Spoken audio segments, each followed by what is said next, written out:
Alright everyone, welcome back. In fact, her attitude was putting my teeth on edge.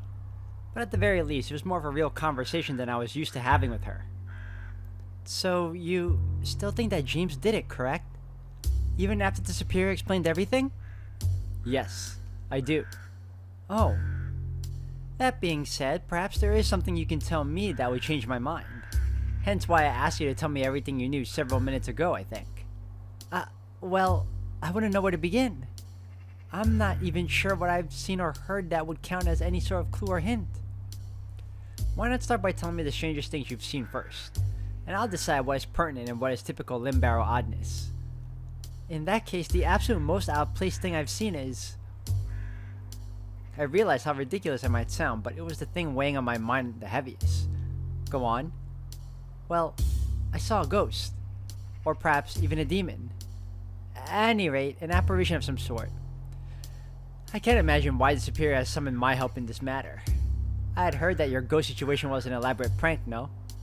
One of Eustace's little dress-up games? That's what everyone thinks, but... You did not see a ghost. Let us move on. Tell me something else. I really did, though. Eustace can't account for one of the visitations I remember. Please take this seriously, Hedwig.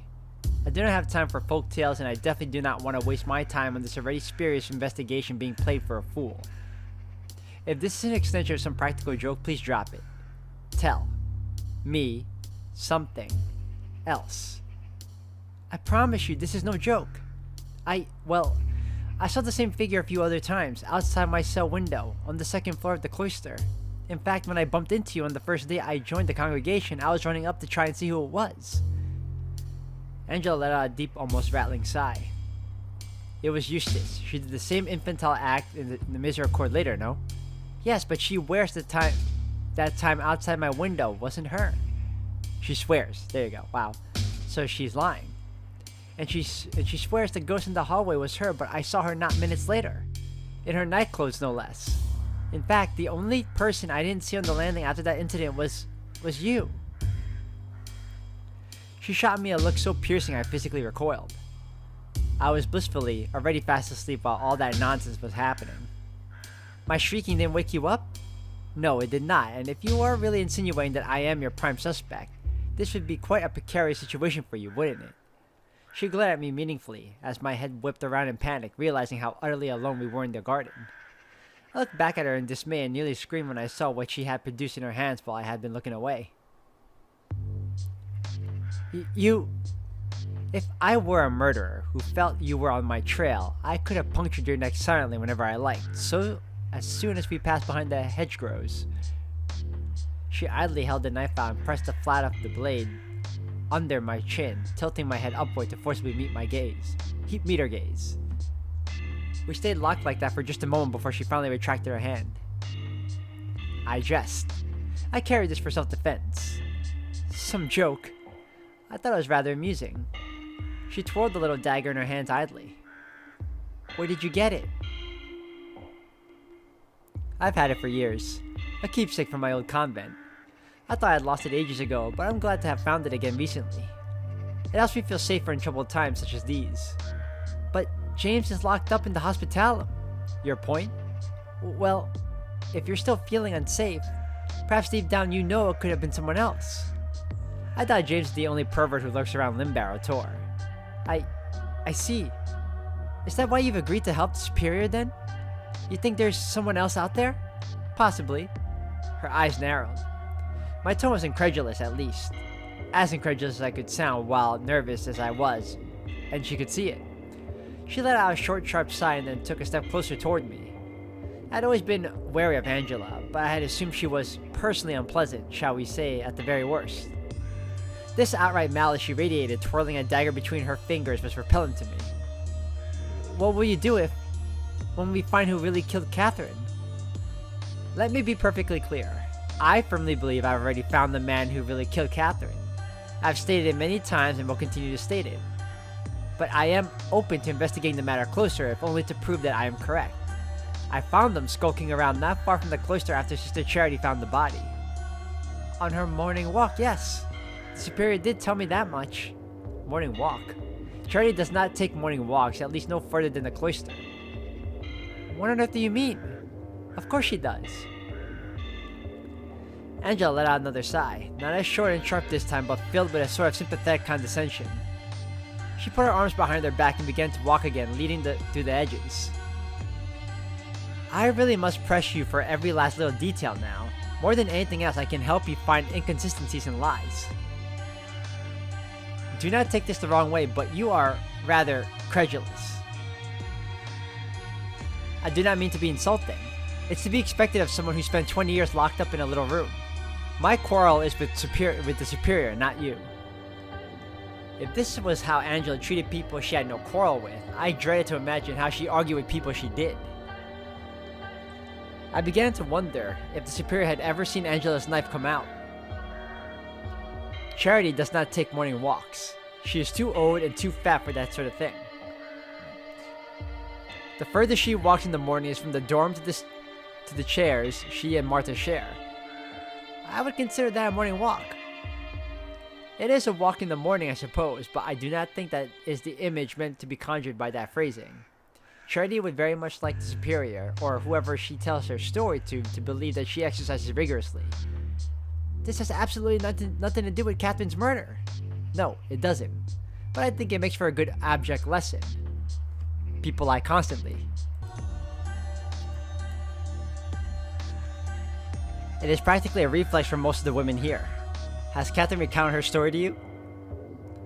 I very quickly tried to remember exactly what I could say to Angela in response without angering Catherine. I was making too many enemies. She told me that she was forced out of Limbarrow Village because of politics, or some such. Not a lie, but certainly an obfuscation. Catherine was accused of murdering her husband. I did my best to feign surprise. My goodness, did she really do it?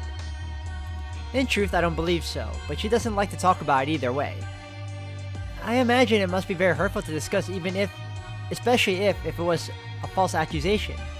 Yes, which is why I relented, finally, after arguing with the superior for long enough. As sure as I am that James is the culprit, I must admit the prospect of being wrong haunts me. I spoke to James. He is in a lot of pain. Similar pain, I think. We had completed a loop of the garden. Angela doubled back and I followed. Neither of us spoke as we made our way back between the flower bushes. Angela appeared deep in thought, and I was hopeful that I could find an excuse to take my leave as soon as possible. However, she finally stopped and began to recount the facts she had organized in her head as we walked. I was stuck listening. Charity found Catherine in the cloister beheaded next to the murder weapon. She alerted the superior whose office I was in at the time, as we had spent the whole night arguing about the various issues around the abbey. When I left the office, I ran into Eustace coming up from the cellars and told her to rouse the rest of the sisters and search the west side. I myself immediately began a search of the grounds east of the cloister while the superior comforted Charity. I found James skulking away from the abbey, and Darcy discovered his bloodied coat not far from his cart. That is the story as meticulously detailed as I can tell it.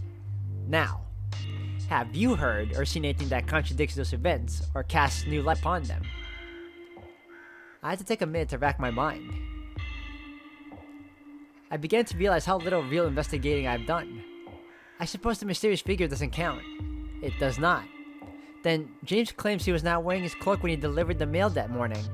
That something surely and you said Darcy found his cloak on the west side of the abbey, yes?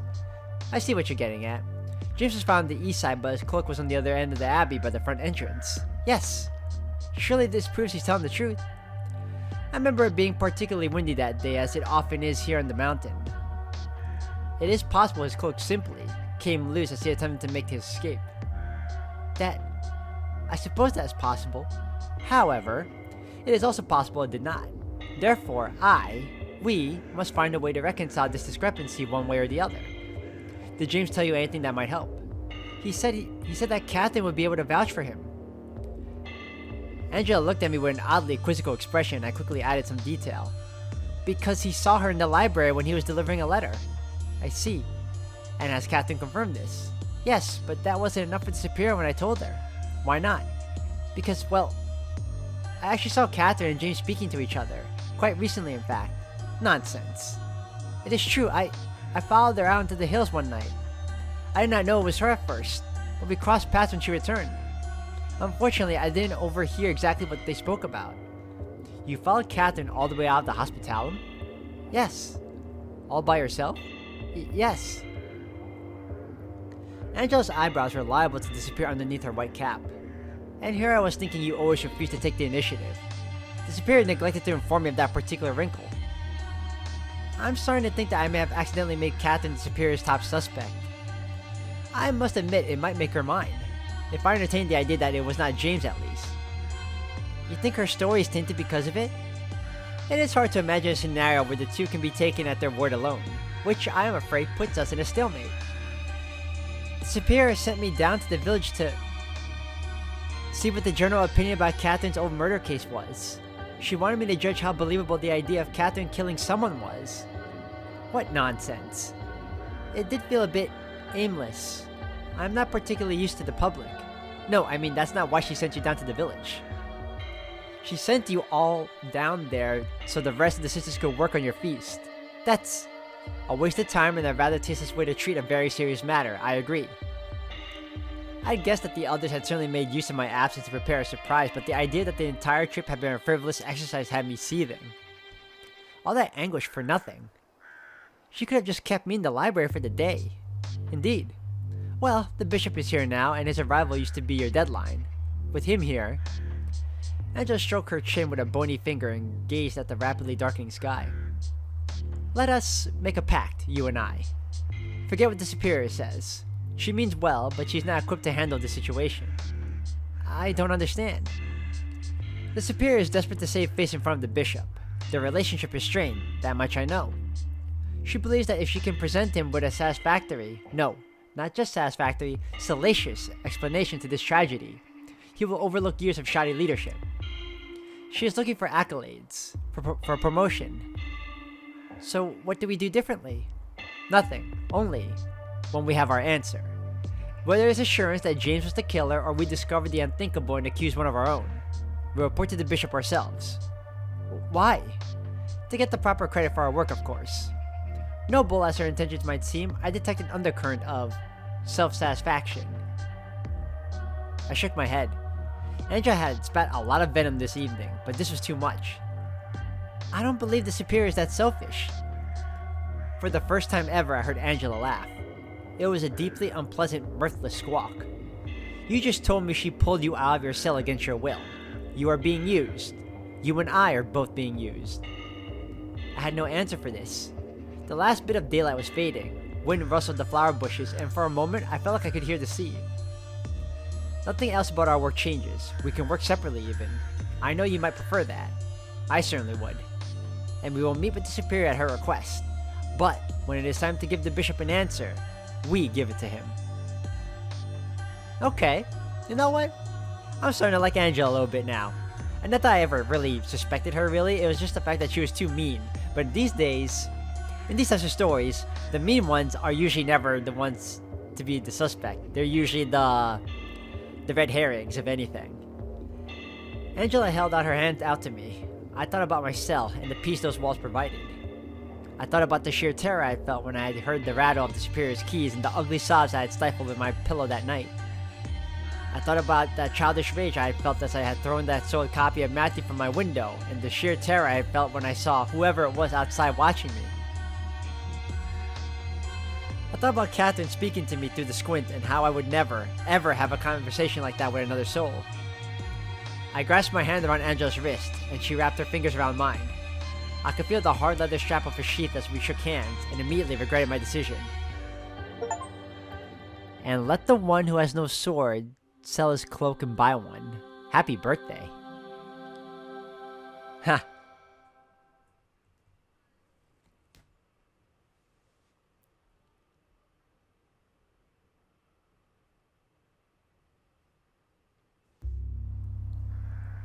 Very well, Her eyes narrowed, then she looked up at the shadowy abbey wall that loomed above the garden.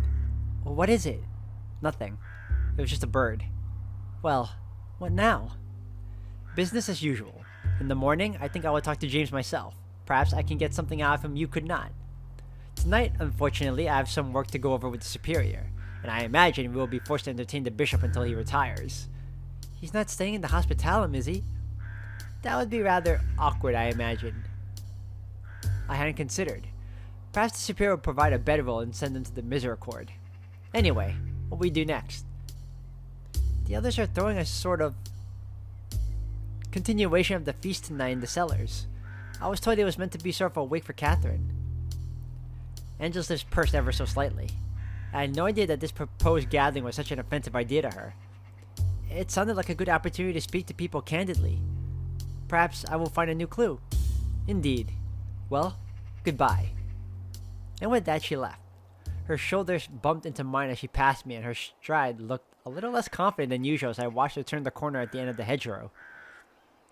I sighed. The sun was still setting. I had a good while yet before I needed to appear at the controversial party. I wandered back the way we had come past the chapel. The more I wandered around the abbey, the stranger I found the pile of debris lumped unceremoniously next to the building. The chapel itself appeared sturdy enough, so I was at a loss as to what all this loose stone was for. I gasped as I realized there was something moving atop the rubble, black fabric draped over the broken rocks. I froze in place. Was this Eustace breaking her promise to me yet again? Or was I the first person in history to catch a ghost off guard? I squinted through the dusk, trying to decide whether or not to bolt. It turned around to face me and I tensed. Only... Oh, hello, Hedwig. Oh, it's you! You gave me quite a fright up there. I think I already said that we need to stop meeting like this, didn't I? We really need to. It's no trouble. I'm just naturally jumpy, it turns out. I suppose that wouldn't be a problem in a cell. There was only one way people can come at you in there. Indeed. What are you doing up on a pile of rocks? Oh, just taking in the sunset. Sister Margaret. Even I won't buy that one. It was worth trying. Well, I need to get into the chapel. There used to be a way in through here, but when the clock tower collapsed, it blocked the passage. Have you tried the front door? Haha, the soup blocked it for whatever reason. And the back door as well, clever clogs. Oh, well that's a shame. I suppose you could just pray out here instead. Or anywhere. I don't need to pray. I need to... Well...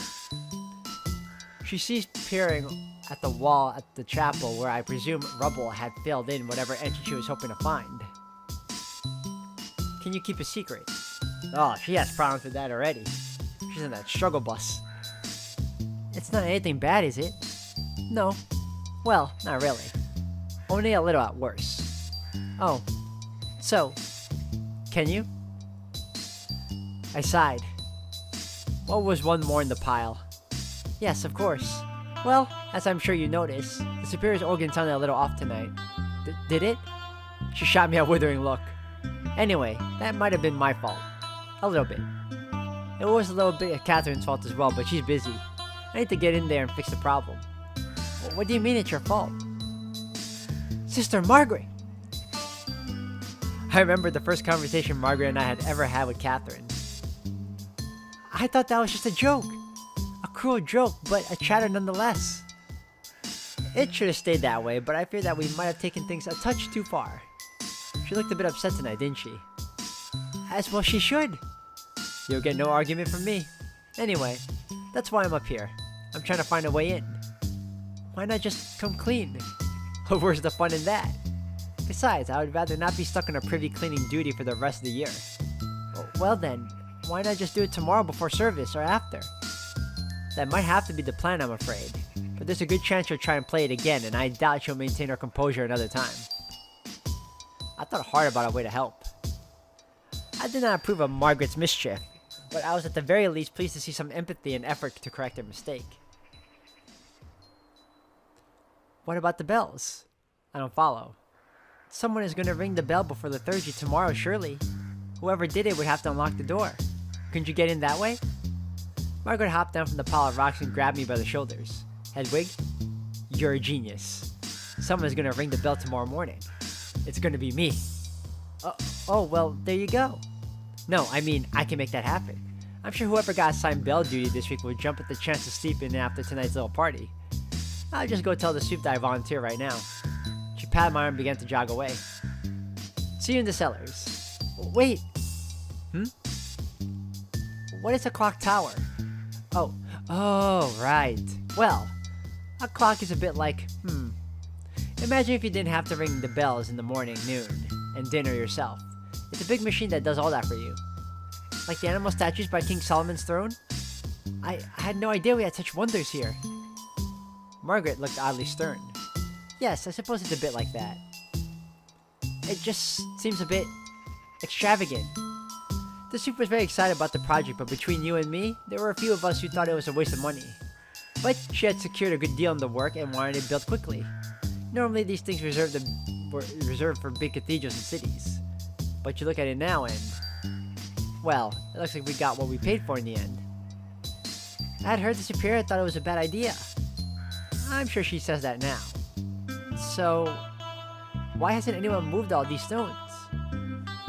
Have you tried lifting one? A fair point.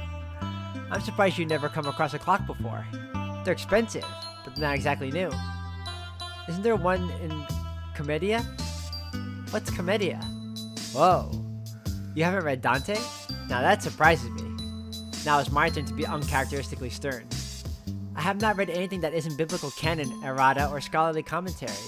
Listen, I really must run and catch the Soup, but we'll try and catch up about this at the party, yeah? I think you'd probably like it. I'll look forward to it. Margaret grinned and then jogged off towards the Superior's office. I sighed and continued at my own pace down the path toward the cloister, where I could see the torches being lit. I headed up the stairs into the dormitory. I reasoned that if I really was going to burn the midnight oil with everyone in the cellars later, I might as well get some rest. However, the dorms were livelier than I'd ever seen them. Everyone's doors were wide open, and I could see several sisters milling about. One was on her knees scrubbing. I froze in the doorway. The ink. My god, this stuff is resilient. You should take up stone carving, Moira. It's as permanent and a lot less messy. It wasn't my fault. It was like this when I got here. Oh, hello, Hedwig. I stepped forward nervously, ready to be chastised. I could probably mix something up that would help. The last stain remover I remember you mixing up for me burned a hole straight through my robes. I appreciate the offer, Darcy, but I think I've got as much of it up as I'm going to. I'm sorry, Moira. Whatever for? I must have knocked it over when I was getting fresh clothes from your dorm. I really was a nasty little rat. Miraculously, Moira chuckled. There's no need to blame yourself. I think you'd have noticed knocking a whole ink bottle over silly. I almost objected, but then the small crowd around Eustace parted enough for me to see who the culprit everyone had agreed upon was. We really need locks if Catherine's gonna have a cat running around. It's not my cat. Why does everyone think it's my cat? Eustace ignored her. This was a disaster just waiting to happen. I keep all my bottles under the bed so nothing gets knocked over. Eustace stood up, groaning a little as she bent her knees. I keep your shoes on out here for a while. I think I got all the broken glass, but you never know. Thanks so much for the help, Eustace. I did my best inside my room, but the paw prints... Eustace nodded and put the brush she had been using to scour the floor back into the wooden bucket at her side. The paw prints were not gone, but they were at least faded. Oh, Hedwig. You should tell Darcy about your vision. Her what? Oh, that. Ooh, do tell. Perhaps it would be best if you took Hedwig into your dorm to chat about it a little more privately. Oh, right. I'm sorry, Hedwig. No, it's quite alright. Really, I had no reason to be upset. I had made no demands for secrecy, and under normal circumstances, I'm sure I'd be thrilled. Perhaps even a little proud, were I to be brutally honest with myself, to have it be known that I had seen a vision. But this day had been such a violent, emotional journey that I couldn't help but feel annoyed. Darcy, on the other hand, looked positively elated. Yes, come with me. She beckoned me inside her room as the rest of the group dispersed. She shut the door behind her and gestured for me to sit in the bed. It was hard to find a spot that wasn't covered in books, bags, tools, and containers. This is exciting. Have you ever had a vision before? Never in my life. What happened? Well, it's rather unpleasant to tell you the truth. Oh, they often are. I've seen a lot of gruesome things in mine. According to Eustace, anyway.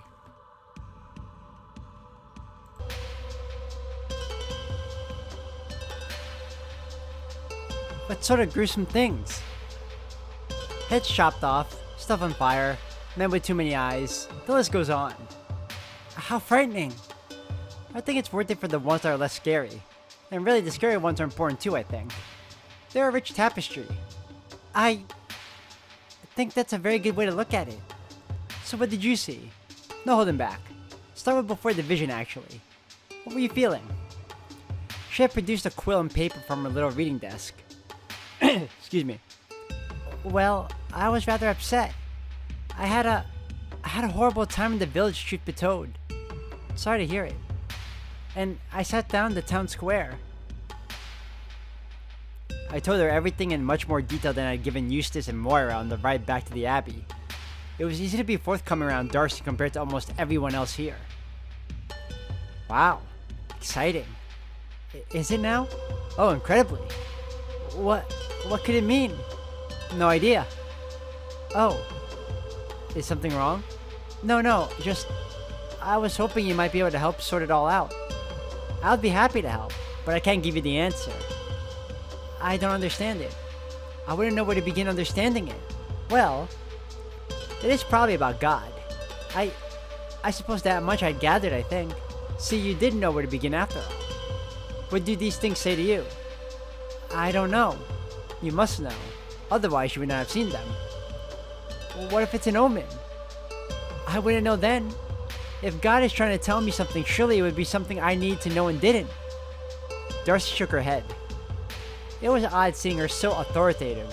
Even in the garden, she never commanded the sort of presence. God would never show you anything you did not have the capacity to understand. God may not speak in words, but he understands language. How else would he communicate with us now and the Israelites then?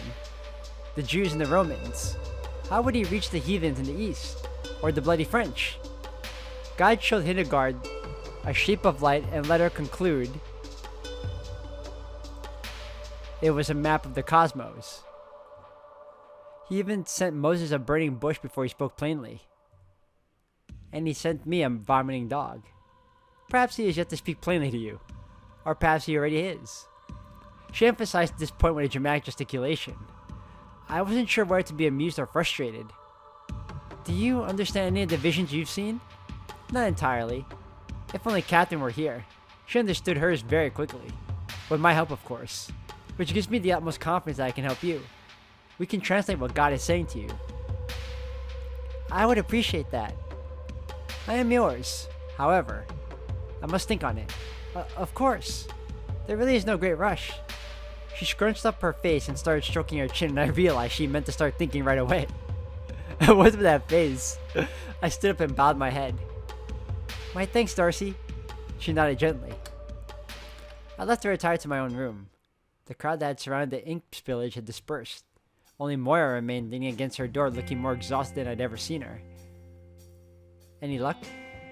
We're going to keep at it. Good. She looked pensive and preoccupied. I'm sorry. Oh, it's no great loss. I can always ask the superior to send away for more. I just worried that damn cat's gonna cause more trouble elsewhere. I'm sure we have some spare ink in the library. Ooh, I might take you up on that. Although you might have to ask Eustace. I know she can be a bit particular about supplies and so on. It can't hurt to ask. No, it can't, can it? You're right. Sorry to be so much of a downer. She fixed her gaze on the faint paw prints on the floor again. Eustace had clearly done her best to scour the stone, but there was still a visible trail leading out of the dorms to the landing. Is it really so much of a nuisance? It sounds silly, but I don't trust it. I'm old-fashioned, I suppose. She sighed heavily. It was very cute at once upon a time, but once it grew up, I had no idea it had been a problem for that long. We don't get the usual vermin up here in the hills. It's far too cold. Whoever brought it here just wanted a pet, I think. None of this Abbey's great mysteries. Or some of the others. I caught myself too late to keep this rather stupid inquiry to myself. I'm convinced my habit of answering every statement with a question will be the death of me. Luckily, Moira didn't find this question odd. Where to start? Who paid for it? Who still pays for it? Is it haunted? Yes. Darcy had emerged from her room without either of us noticing. Do you really think so, Darcy? I know so. I have thought a lot about it recently and I finally know for certain. This place is very haunted. Ugh, I hope not. Darcy shuffled past us, leaving Moira looking a little worried.